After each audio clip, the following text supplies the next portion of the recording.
Good morning, folks. Welcome to Constitutional Talks. My name is Russell Rucker, and I'm your host each week here.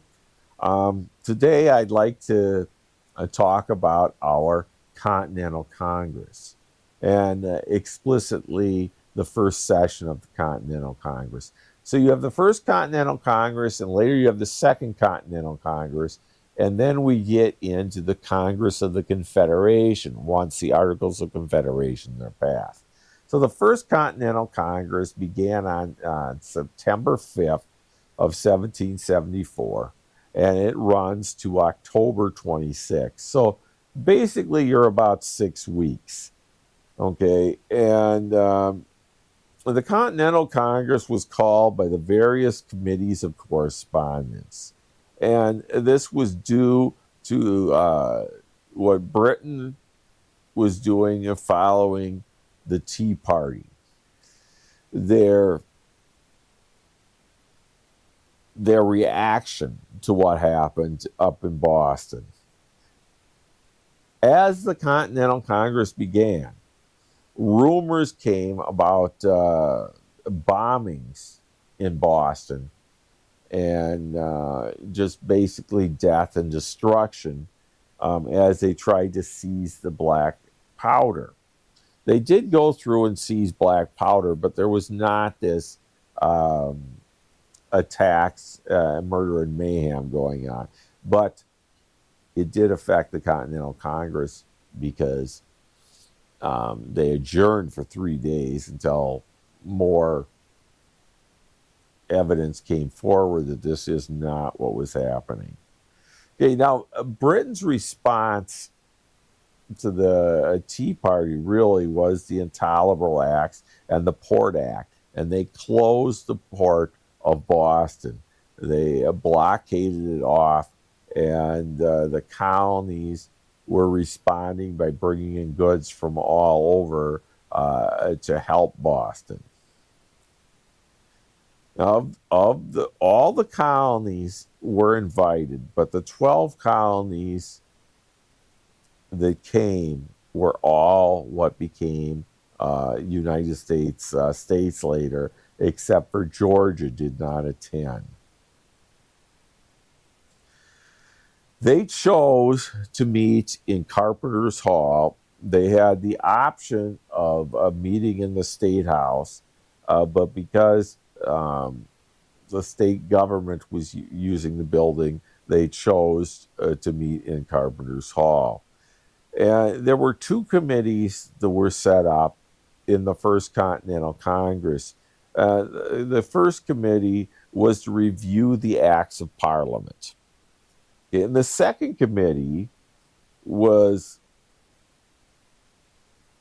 to deal with the rights of the colonists, the grievances, and the resolutions to deal with those grievances. They elected President Peyton Randolph, and one of the first things that happened in the Continental Congress, other than the rumors of the destruction of Boston, Paul Revere arrives with a dispatch of the Suffolk Resolves from Suffolk, Massachusetts. So one of the first things they do is they go through the resolves, and Congress passes the resolves. And then they pass the Continental Association, which set a date for Britain to reverse course on the Intolerable Acts, or they would begin a boycott of British goods. They debated the Declaration of Rights, and they passed a Declaration of Resolves. These were things that they did as Congress. October 25th, just before they adjourned, they adopted the petition to the king. And this was an article trying to get the king to understand and to back down a little bit and find some kind of solution so that we wouldn't have to go to war. They were demanding an end to the intolerable acts.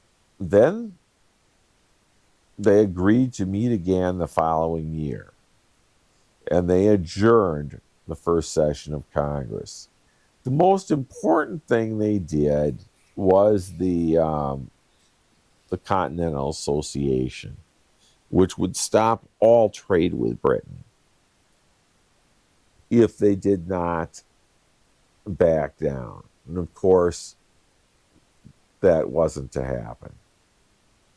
But the Continental Association was a big move because it was, and really the Continental Congress, because this was the first time that they were acting as a unified government. Before that, it was the colony of Virginia and the colony of North Carolina and all this, but we were beginning to act as a nation. And that's what the importance of the First Continental Congress was.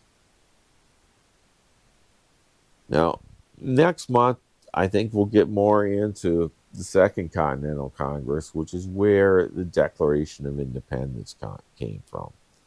But at this point, we were still trying to find some kind of resolution, some kind of determination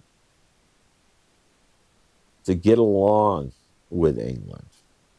You know, it was common to refer as oneself as King George's most loyal subject. This was not a statement of animosity towards the person. This was a love for the king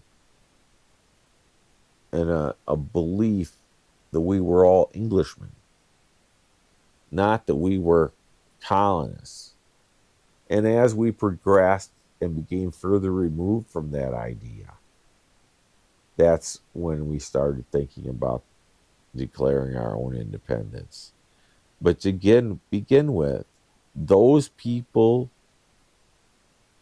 born at a certain time were thought to be Englishmen. And there was a change in the middle of all this, where they started to think of themselves as Americans, not as Englishmen.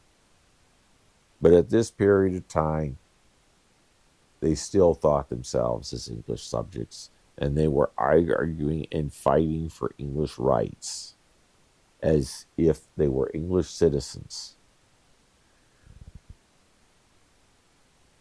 The sun never set on the English Empire. This was a statement made a lot through them because they had all kinds of colonies and territories around the world. And so as the sun set, it would rise again before you were out of any English territory. So England controlled their colonies and the colonies in Canada, and they had territory in Africa, in India, in Australia. So they were really all over the world. And we were fighting for English rights. We were not against the crown until we were forced to. So I want you to keep that in mind a little bit as we discuss some of the important interests throughout the historical debate that would come. And I want you to think about where we were at and why we did what we felt we had to do. And I'll catch you next time on the next Constitutional Talk. You have a good day, folks. And we'll talk to you next week. Bye for now.